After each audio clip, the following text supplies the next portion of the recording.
The Putin regime has been widely exploiting the vulnerabilities of global social media platforms, using bots and trolls to promote specific stories and narratives. But they are not alone. Once developed, the same techniques can be used by other powers, international and local, to subvert democratic institutions and to warp public perception of the news and politics in their countries. But Russian propaganda does not work how most people think it does. The interventions of the trolls and agitators often fail to directly promote pro-regime narratives in political discussions, but do succeed in distracting people from having open discussions that are critical of the state. The mechanics of disinformation operations are often counterintuitive, and that's what we're going to unpack in today's episode. Welcome to Silicon Curtain. All our content is also available on popular podcast platforms like Spotify and Apple Podcasts. Please like and subscribe to help new people find our fantastic speakers. And of course, if you enjoy the content, do consider becoming a patron. Emma L Briant is an internationally recognized expert and scholar of information warfare and propaganda who helps policymakers, governments, business leaders, journalists, and the general public understand and respond to the challenge of contemporary online threats. Emma is a fellow of Bard College. She's been called the woman exposing the propaganda puppet masters by Index on Censorship in 2022. And also one of the world's leading experts in information wars by Der Spiegel in 2023. Her research and solutions on the rapid evolution of surveillance-driven propaganda and its implications for democracy were central in exposing the Cambridge Analytica scandal. Her work continues to inform policy, including through the US Congress, UK Parliament, Canadian Parliament, and the European Parliament. Now, Emma, I know I haven't put all of your accomplishments in there, but hopefully that gives people a flavour of your work. I hope so. Thank you so much for inviting me on the show. It's lovely to be here with you all. And it's an absolutely huge pleasure speaking. And I think if people watch this episode and then they watch the one with Julia Davis and then one with Max Alyukov that I did earlier in the year, I think they're going to get a really good sense of how Russian propaganda operates and actually how those techniques are being exported to other countries. Yes, I think it's a really interesting dynamic as well. When you think about these information wars on an international scale. And you're not just a researcher, are you? But you're also an advocate. Is that challenging? Is that kind of unusual to be sort of studying things in the sort of academic discipline, but you're also kind of advocating for change and trying to come up with solutions to tackle toxic propaganda? So yes, I mean, when I say advocate, I suppose I mean I try to push for, policy changes and try to think about new solutions to these kinds of challenges, advising Congress and Parliament on what they should be doing. I think it's really important part of being an academic, to be honest with you. I don't see the point in studying a problem unless you're going to try to propose alternative solutions where you find the challenges. So I see it as kind of just part of being a normal academic to me. I study these subjects because I care about democracy, because I'm concerned about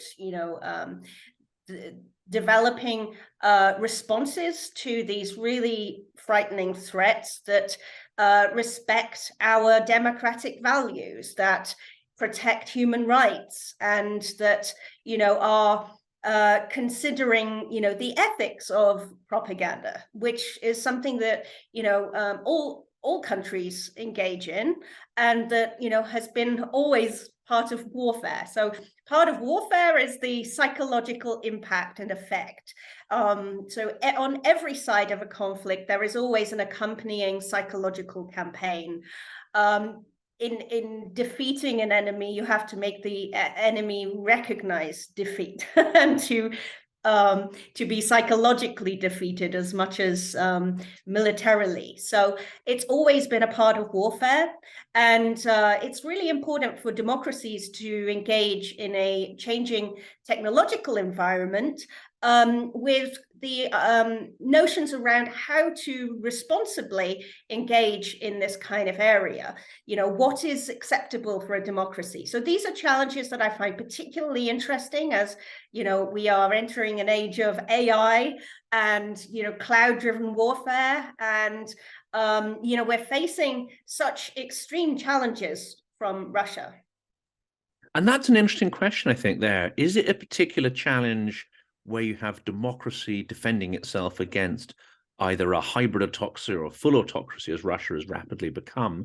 And in the case where you have Ukraine, which has been characterized as a sort of weak or emerging democracy against an imperial autocracy. I mean, I throw all these words around, but you know what I mean? Is there a bit of a disparity in the two forces that are opposing each other there? And then, of course, take China into the mix as well, also as a sort of autocratic regime.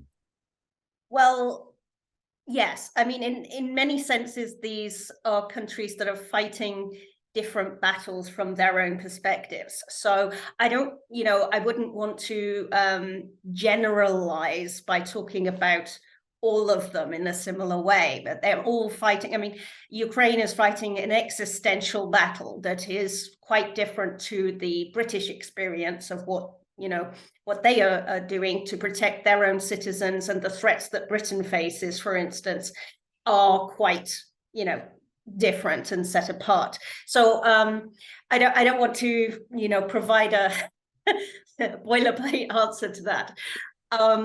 But yeah, I think, you know, warfare as we are engaging on it in the United Kingdom, we have to think about different challenges, such as our elections. We have to think about our own cultural unique dynamics, our domestic politics, and the ways in which threat actors try to mess with our unique, you know, situation. Just like, you know, in the actual, you know, conflict zone in Ukraine, they are having to obviously anticipate very, very different problems. That doesn't mean that those two situations aren't intimately connected. You know, what Russia is doing to the United Kingdom right now has obvious, you know, strong implications for the Ukraine, you know, the conflict going on in Ukraine, where it might impact on our, you know, the willingness, for instance, of people to put resources behind the struggle, or for political will to approve, you know, arms. So the, you know, ways in which Russia might be trying to influence the debate around depleted uranium in the UK. Obviously, they may be trying to energize different anxieties that we have about our own culture, our own politics, and our background, our history of the use of these kinds of weapons, and trying to play our politics against each other at the same time as, you know, disrupting the ability to have a real debate around these kinds of weapons, and about, you know, whether that is the best way to support Ukraine, and so on. So those kinds of, you know, meddling on a domestic level, and the anxieties that that Russia tries to build within the UK, the rivalries that it tries to stir, all have implications then for, you know, British support to Ukraine. And you make it sound, which I'm sure is true here, not that we should look at propaganda in isolation as a particular set of techniques, but it's almost like a combined arms approach.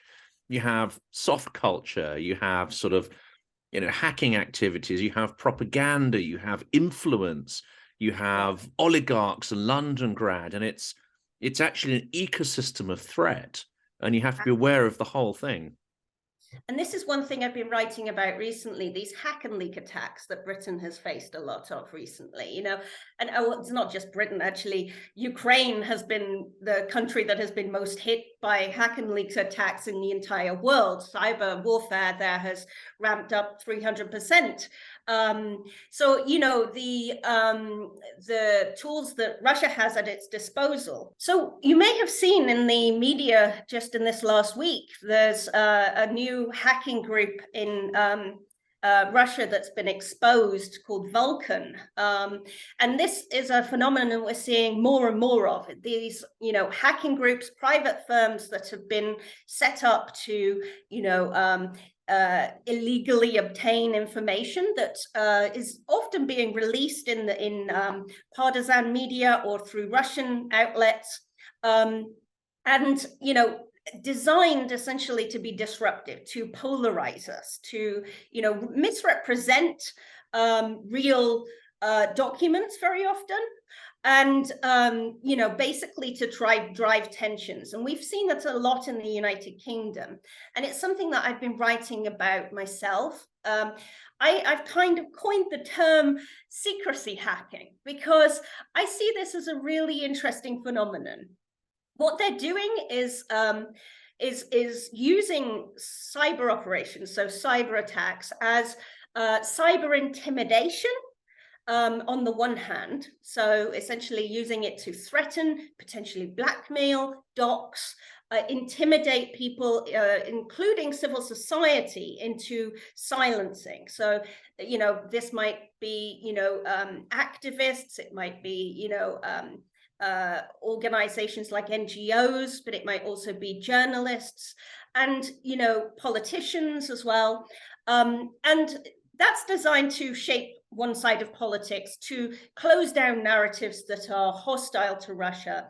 So there's this silencing, this intimidation on the one hand, but there's also this secrecy hacking on another hand, because if you are, you know, hacking governments, if you are releasing national security documents and you're misrepresenting them in order to build anti-government sentiments that, you know, aren't necessarily based on honest narratives, then you're also, you know, triggering responses from governments very often that are kind of a knee-jerk reaction, designed to suppress and to, you know, expand secrecy. And there may be, you know, a withdrawing of access to journalists that accompanies this kind of thing, a general closing down of openness that we are used to in democracies like the UK.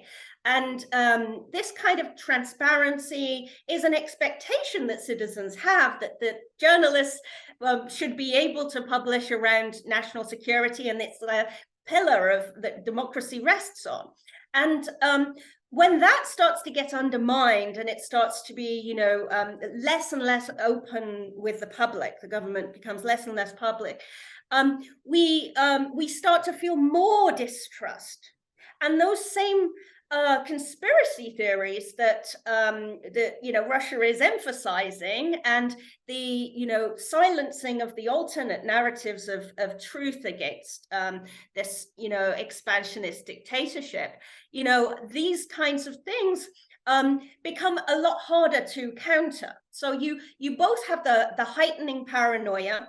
You have what's fueling it, which is increasing, you know, security state and a feeling of, you know, of antagonism against this, but also the ability then to hack increasing, you know, measures by governments that, you know, are perceived to be overreach, which can continue fueling the paranoia and the conspiracy-driven content. So it's a cyclical phenomenon that I call secrecy hacking. There's some great examples, aren't there?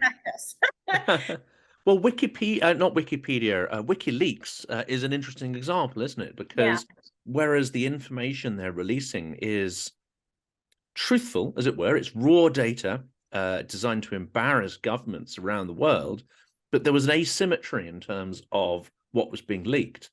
There was not so much material on Russia, but there was obviously a lot of material on Western governments. And then you have the Hunter Biden laptop. We won't even get into that because that's a can of worms. But there is also WikiLeaks, the dodgy dossier. I think this is an interesting one, because WikiLeaks, I think, changed quite considerably over the period that it was, operating in this way. And, you had what I think are real whistleblowers. So you have, for instance, Chelsea Manning, who was revealing really important information. And I think that what happened is the Russians really realized the power of this. During this course of this long period, over time, and I think it's a phenomenon that they have learned to adapt into their operations very easily. And if you look at what happened during the 2016 election, they really understood how to exploit leaks algorithmically with the platforms. So they were using all of this timed releases and randomized releases in order to kind of game the system in terms of social media and so on. And you also had political players who were really very happy to take this help from Russia. So, the whole thing went hand in glove in a really interesting way. And the United States, the political campaigns that Cambridge Analytica were pushing, for instance, they ran a campaign for the Make America #1 PAC, which focused all around Hillary Clinton's emails and, corruption, lock her up, all this kind of thing. And, obviously also paralleled a lot of narratives that had been used in the past around Ukraine, actually. And I think Tymoshenko, this kind of, narratives get reused across different contexts. And I think that's a really important thing to remember. And Russia was also pushing this lock her up kind of theme in its propaganda when it was targeting the United States separately from these. So it all sort of fits together when we think about that picture. Okay, you've got the hacking, you've got the the efforts of the IRA in terms of their their propaganda that they were putting out, which they, for instance, managed to organize actual demonstrations in the United States, where they put out, I think there was a cage that was put out, so all these lock her up kind of themes of putting her into jail and so on were being pushed. And you also have the political exploitation by domestic actors. We can speculate as to their motives, whether or not, a lot of people have said that there's a very willing and, willful relationship. But there certainly is a repetition of these narratives wherever they are useful. And politics is a zero-sum game. So people just want to win, yeah? And they will often utilize whatever information is available. You put that into the British context, for instance, and people very often see the information that's been hacked as public interest. And, well, why shouldn't I share this information? And, it's actually a very difficult debate to have, because, once it is out there, actually, if it's been released, there is a good argument for why we do need to actually talk about what's been put out and explain it. And I think we need good journalists who are willing to say, actually, this is what this is. What they're saying isn't true. Yeah.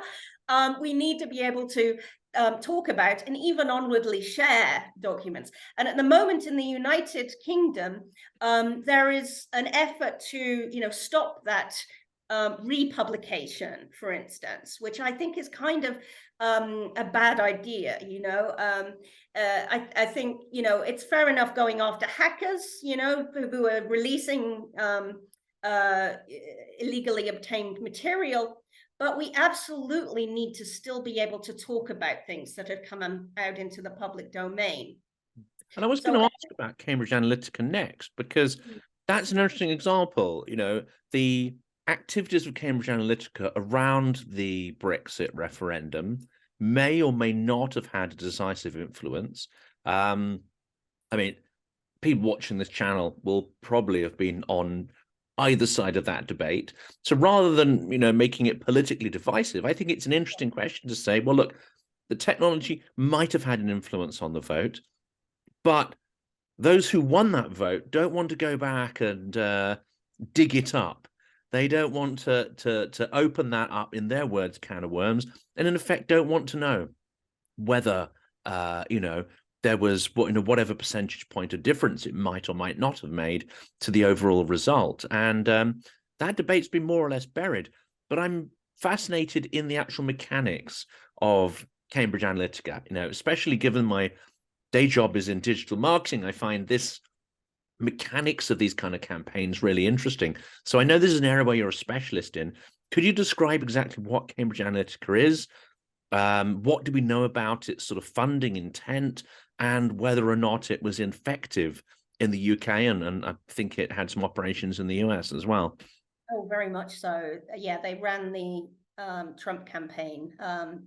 And yeah, so Cambridge Analytica was a political campaign firm. They basically focused mostly on analytics and data modeling, and they obtained Facebook profiles via a relationship with academics at Cambridge University, modeled onto personality tests. So there is a personality test called Ocean. It's openness, conscientiousness, extrovertedness, agreeableness, and neuroticism. And the Facebook data had been kind of modeled onto a data set, including a lot of other data sources, and this kind of personality data that was very illuminating into the way in which people think and act online. And Cambridge Analytica were playing around with these different kinds of modeling. So they were looking at this personality test, other personality tests, looking at like, well, what is the best way to understand the ways in which people can be, their behaviors can be predicted. Actually, a lot of the work Cambridge Analytica did on their research and development around this revealed that the Ocean model wasn't terribly useful for predicting behaviors, for instance, in buying dog food or for gym memberships or whatever it might be. But they did, they did manage to identify one thing that their model really did increase engagement online for, and that was neuroticism and fear-driven messaging. So they've realized that by identifying, using Ocean, who is neurotic, so people who are more likely to be fearful and anxious and are more susceptible to anxiety. This is just a personality type, just to say this. There's nothing wrong with you if you're neurotic. We all have a little bit of neuroticism, and we have different levels of all of these things, of openness, of conscientiousness, and so on. They all make up our personalities. But some of us, we are more neurotic than others. And it might be that those people are more likely to engage in alcoholism. They have more likely to have engage in conspiracy theories and sharing that kind of thing. And Cambridge Analytica identified that this group would respond 20% more to fear-driven messaging that they developed around these themes of Hillary Clinton and lock her up and the emails and all of this. So they knew just how to target this kind of content, this kind of conspiracy content. A lot of the other purposes that they might put it to, it didn't work very well. So I think this is one of the things that people have often said, actually, this model doesn't work well. Well, you don't necessarily use a hammer to screw in a screw. Okay, you have a tool that works well for one purpose, doesn't necessarily work well for other purposes. And Cambridge Analytica's method worked very well for these kinds of campaigns. And I think that's one of the issues that has come up time and time again. It's like, well, how effective are these methods? They are effective for some purposes. And of course, for an insurrection or insurgency, you don't need 100% people to be behind you. The same for a democratic revolution, you don't either. Yeah. Yeah. And so for things like, voter suppression, if you want to stir people who are already anxious into more paranoid and engaged kind of activities around whatever you're trying to move them towards, then that might actually be quite useful, unfortunately. And I don't think we've actually really thought about how to control and regulate for this at the moment. It's still not really any regulation around stopping the use of neuroticism, for instance, as a category for targeting fear. And I think we need to really start thinking about mental health and about, like our cognitive impulses and how these might be being, triggered online. And what the role of private companies like this in the kind of data that they are using. Now, none of this was like was stuff that was done by Facebook. And I think one of the things that we haven't quite grasped is that actually this is something that is done by a whole other industry of companies that engage with Facebook.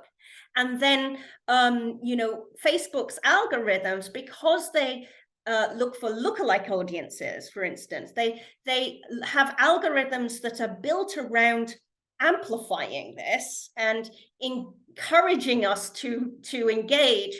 Then it basically snowballs what the companies were doing in the first place. So it's both of these industries together that are the problem. And I think we've forgotten a little bit about the Cambridge Analyticas of the world.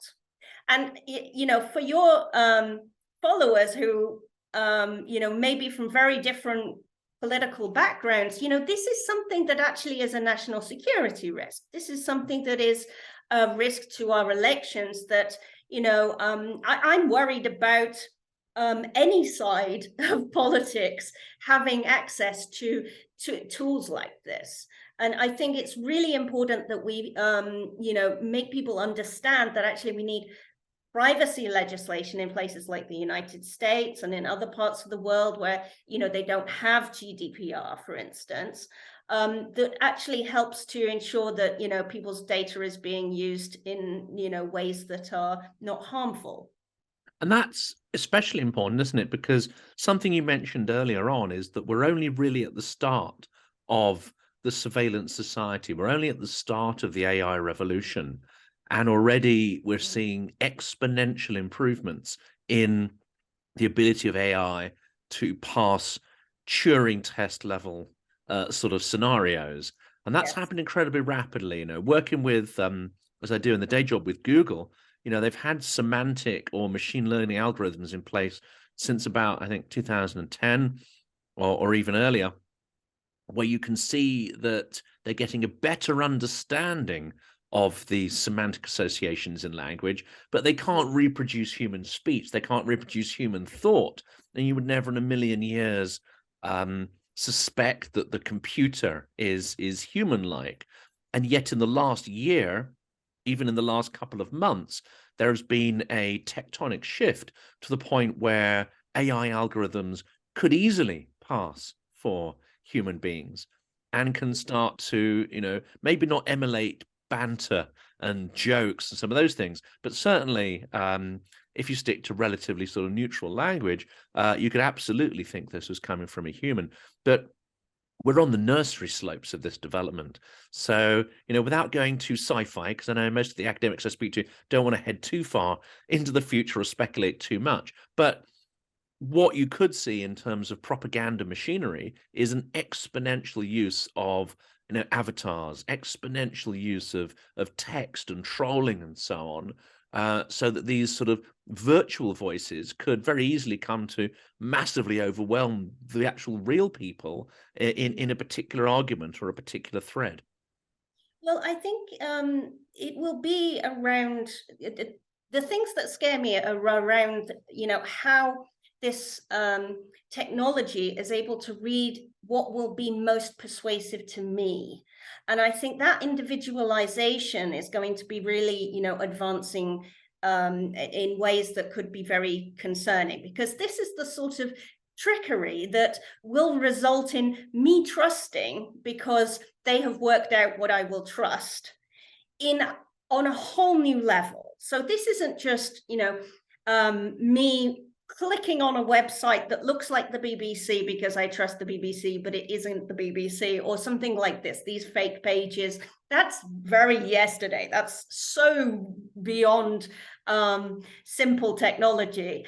If you think about that kind of thing, though, this kind of impersonation and this kind of trickery around avatars that might be being created, and things like GPT, the new AI, generative AI software that is producing text that is actually almost indistinguishable from what a human would write. Better than what most humans can write. Yes. Yes, actually, that's why we're using it. Yeah. But if you think about putting all of this together, there's a fantastic study that's been done by some scholars at Cornell that's just come out, where they sent letters to people in Congress that had been created by using these kinds of technologies. They had used, something like ChatGPT to create letters that seemed realistic, like they're really coming from people in their, their voters, their constituencies and stuff. So this was like a complex form of astroturfing, essentially fake voters writing to MPs or Congress people, advocating for particular policy changes. And the teams in Congress did not recognize this as false, as fake. Most of them fell for the con, essentially. So if you imagine how easy it would be, let's say it's Russia, to en masse be sending these kinds of, to try to influence politics. That's just on Congress. So we have to think very carefully around how we prepare ourselves for these kinds of eventualities. You combine that with some kind of technology that that recognizes that I will respond with more trust to a face that looks like this. So there will be things that we respond to, maybe gestures. This is the kind of technology that will be able to, read the minutiae of the way that my face responds to different individuals in, across, recordings and facial recognition technology, iris, technology that monitors your iris for stress levels and so forth. This is the kind of technology that will be able to put all of that together, maybe even have access to other biomedical kind of data relating to me, to actually be able to assess how I would best be tricked into trusting a fake account or a fake approach of some kind, or a manipulative approach. You put all of that together with this kind of generative technologies, I think it's very scary what's possible into the future. And again, coming back to the idea of sort of digital media, I mean, it's been the case for more than 10 years that marketing, so-called programmatic marketing, has been able to build, as you say, these pictures of people, their behaviors, And this isn't just, a superficial thing. This is every website you click on, every link, everything you've bought, everything you do, when you do it, where you do it, from what device, how many people in your household. The technology can differentiate between different personas in the same household using the same devices. This has been around for actually quite a long time, and it predates this recent explosion in the power of machine learning. And the concern here, I think this is a very abstract technological question, but essentially, earlier yesterday, someone was asking me, who's doing a sort of political research for I think their PhD, whether technology enables democracy or not. And I think the point there was it can go both ways. And this kind of recognition technology could accelerate democratization using the right skills and techniques, but equally placed in the hands of people who are anti-democratic or who want to deconstruct a democratic system, the technology could easily be used for that purpose as well. And, in some ways, it's a little Minority Report like, in that these algorithms may be able to tell whether you're likely to be a dissenter or an oppositionist, or whether you lose faith in an autocratic system. They'll be able to tell that probably before you yourself even know that's happened, by observing the minutiae of your digital behaviors. I think, honestly, the unchecked capitalism is as terrifying as unchecked autocracies with this kind of technology. And I'm worried about both cases. If we look at, the advancement of what's been happening in China, for instance, I think some people have argued that the social credit system and so on are really not that different from what we have created in the West, actually, in terms of its technological capabilities. And so if you think about, the potential for abuse of all of these technologies, at the moment they are talking about, banning TikTok, for instance, in the United States. But we have had spies in Twitter. We have had, these are technologies that can be abused regardless of whether it's, possible to undermine them for commercial purposes or, provide, commercial incentives to surveillance, or whether it is, a dictator behind, or an autocratic regime behind this social control. It's still concerning. And I think one of the things that we've struggled to grasp is the idea a lot of the time that actually the commercial purposes are, not something that is really very different from the, in terms of ordering and structuring the technology. There is not necessarily going to be a different type of technology created that way. It's all about controlling people, whether you're doing it for money or whether you're doing it for other reasons, other types of power.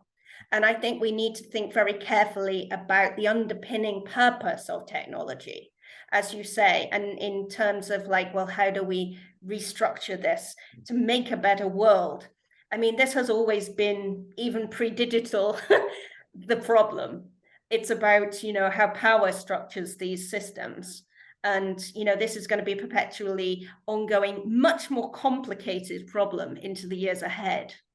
And this could mean, for instance, legislating around algorithms, understanding more about how the algorithms were constructed, because whereas you have something like Facebook and you have Twitter that were not ostensibly created as political vehicles, and yet they have discovered that the algorithm is able to, or actually benefits from creating a more divisive atmosphere. So, you have a greater sort of click-through rate from extreme points of view. You may even have greater click-through rates from fake information, fake news, conspiracy theory materials, which initiate then sort of violent debate. Well, not physically violent, but you know what I mean? They're very divisive debate. And to an extent, that may actually represent only originally a small portion of the population, but it has the result of sort of weaponizing narratives, dividing people, and in fact, the middle ground, which would have perhaps made up majority of people, that becomes either silenced or marginalized, or actually then starts to get eroded by extreme points of view. I mean, how do you fix that without regulating the algorithms themselves? I think you do have to regulate. You can't really fix this. This is not something where you can tweak the code and everything's going to be fine without any kind of, I mean, it's something that is affecting all these different companies. So banning TikTok, for instance, isn't the answer. We need policy solutions.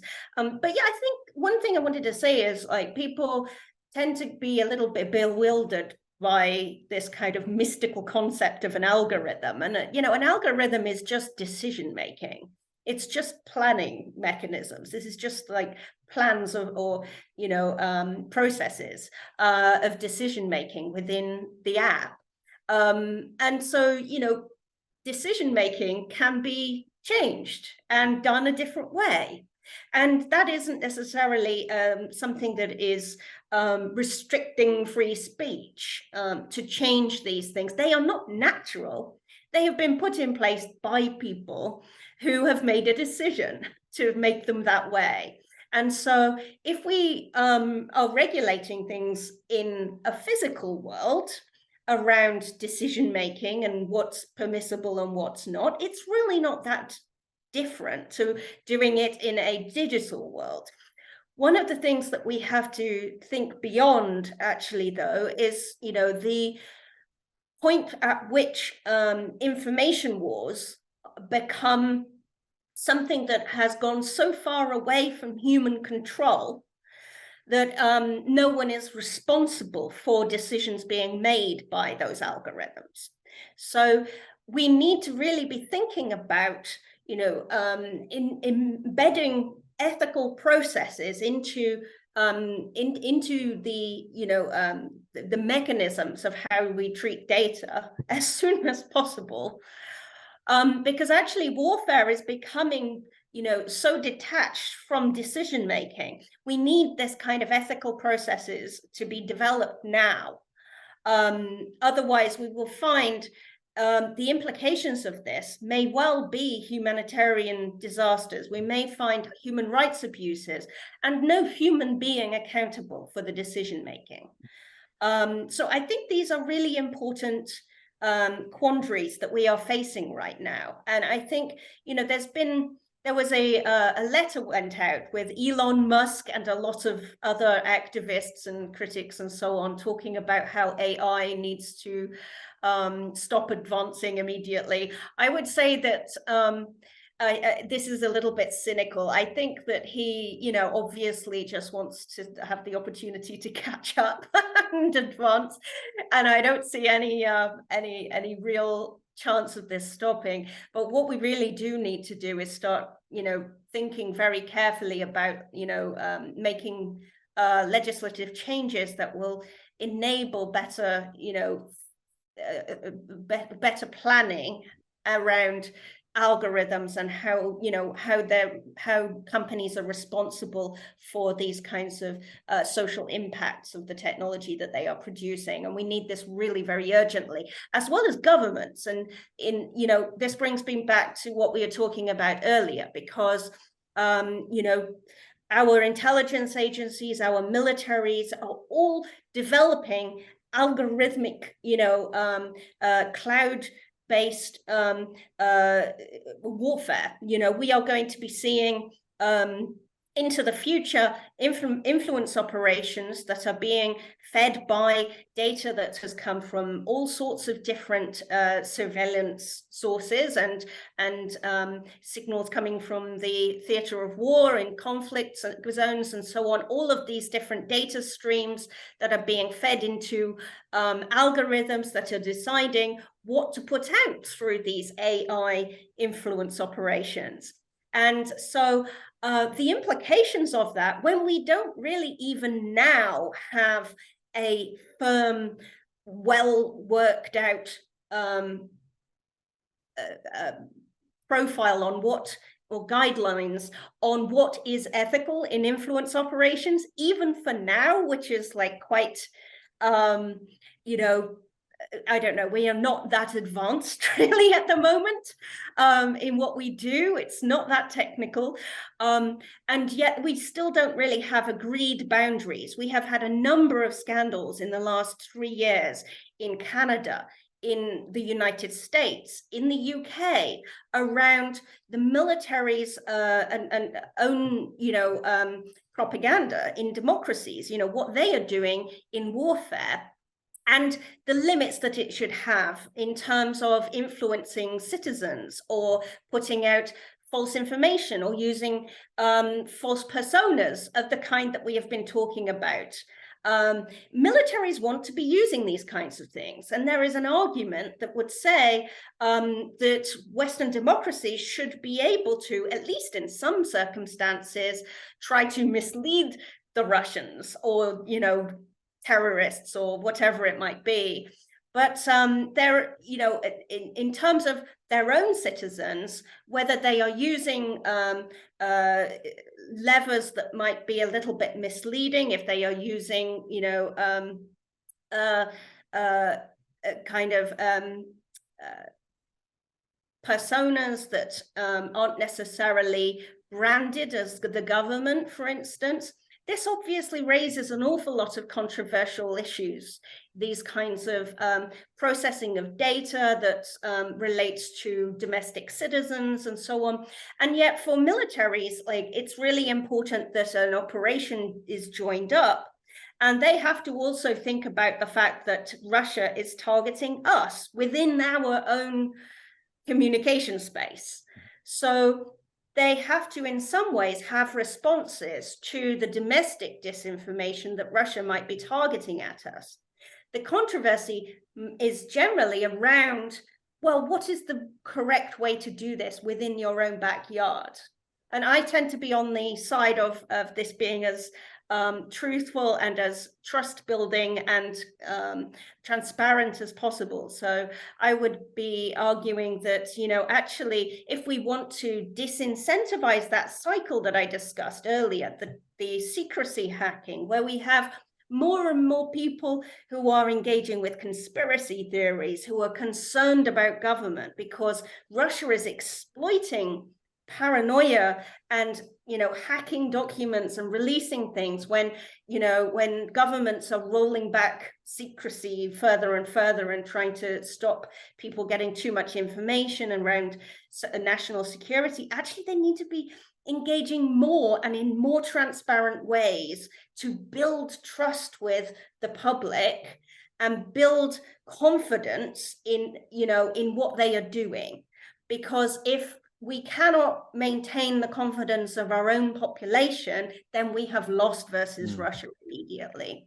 And that's the topic I wanted to sort of finish on. And I wanted to ask about sort of autonomous vehicles and the algorithms allowing them to take life and death decisions. We might have to save that one for another time. That's a bit more sci-fi probably. But I think this this topic about fighting and using disinformation, I think, is critical because in wartime, I think, and as part of military operations, using deception is absolutely fine.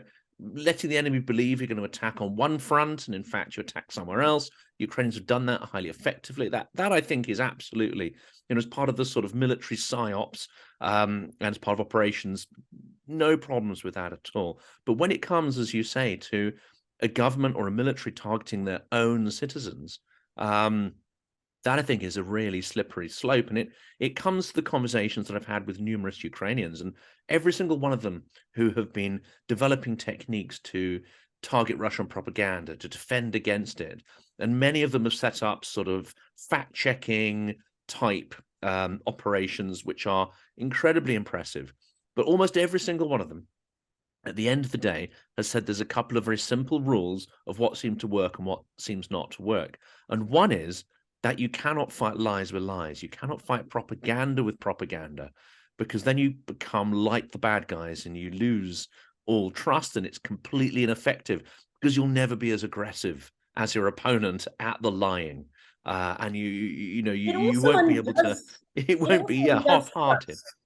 it also undoes trust. Like, you have Russia desperately trying to create distrust, because the only way that Russia wins is if they can cause people to distrust the journalism that is putting out the truth. Actually, that is if they can make us lose faith in our elections, in our politicians, in our media, then we do lose.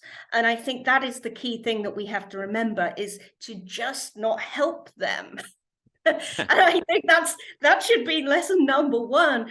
It's not about putting out sneaky tactics and all this kind of thing. Actually, it's just don't help them to attack you. Okay. And live your values so that they can't point to you as being, grotesque hypocrites. Yeah, I mean, there will be things that they can put out to make it look that way, even though it's not true. But as long as you are armed with truthful, clear information, that you have built up a trust relationship with journalists, you have built up a trust relationship with the public, where you can explain things, you can show things, you are putting out, you're being open, okay? I think this restores confidence in such a way that even when they are distorting the truth, they have a document that they are trying to make look really, like it's something it's not. Then you can handle those problems much better. You need to de-escalate these kinds of fears. And I think that's a key thing that we're not realizing is, when you have the manipulation of fear, like through the tools of the kind that Cambridge Analytica used, for example, where they are targeting deliberately the most anxious people, then actually your solutions to that need to be absolutely 100% focused on trust building. And we tend to look, so there was reporting today that was included a poll, and I think it was a poll from Germany, and it was saying that they had seen in the effectiveness of this lab leak theme that Russia was pushing. This was in the Washington Post. There was only 6% of people had, believed this. And then it went up to 12%. And this is really worrying. Well, it is worrying that 12% of people had, but it also sounds very small. But it's quite likely that Russia was only targeting that particular narrative to a small group of people, right? So you actually need to value that small group of people. We need to think about how to, the fact that Russia, its target audience might not be the whole population. We're not all going to fall for a lab leak story, are we? Yeah. But those small groups really matter. And we need to think about how to restore trust with those communities that feel most jaded, that feel that they, have lost out somehow in our society, and think about that not only as a comms issue, which it is, it's about restoring trust, but there's ways of restoring trust that are about public policy as well. How do we build a resilient society? And that's the other two, lessons that I've certainly heard from many Ukrainians. The other one is media literacy. So you give people the tools to do their thinking, and that's not a partisan thing. You're simply giving people the mechanics to question narratives and question the sources of narratives, which will help people on the left, the right, the center, etc. And the last one is really interesting, and that is not just living your values as a country, but the last one is activism. Is if you can somehow get people more involved in politics rather than less involved, it doesn't matter if they're involved in the left or right. It's the involvement in politics. It's not being jaded and standing on the sidelines and kind of carping, but actually kind of getting to grips with the problems of society. Definitely. I think making people feel that they can do something, feeling engaged is everything. The minute we start to feel like, we're disempowered, that's a real problem. And I think some of the rhetoric that's been thrown around, the propaganda and these, information wars has not really been very helpful. I think that, people feel a little bit disempowered against these problems. And I think even with the solutions, when we talk about digital literacy, a lot of the time the language is like, inoculate people. Well, I don't feel like I want to be inoculated by you. You know, like, it's very patronizing. And actually, what all it is, you know, helping people to see, to identify manipulative techniques. And that's an empowering thing. And yet we use this very disempowering way of talking about it that I think actually sometimes puts people off engaging with that content. Actually, these are really interesting tricks to learn about. But we need to learn how to talk about propaganda to make it something that, you know, people want to engage with the lessons that, you know, that would benefit them. And I think people watching this channel are clearly engaged with the topic, which is fantastic. And I think to help that along, you've got some fascinating articles. What we're going to do in the link in the description of this video, we're going to put in sort of links to your webpage and profiles. They can see articles that are coming out and that research. And I'd strongly encourage people to also go back and look at the other videos I've said, including people like Carl Miller, Julia Davis, and others who are engaged in this fight for truth, as you are. And Emma, it's been a huge pleasure speaking today. I know we've covered a lot of issues, probably 100 things that we didn't get to, but we can save those for a future occasion. For next time, absolutely. And thank you so much to the audience. I've really enjoyed talking with you today. And yes, please do check me out on Twitter, Mastodon, and my website. I'm really, you know, grateful to hear from anybody as well who wants to reach out. Thank you.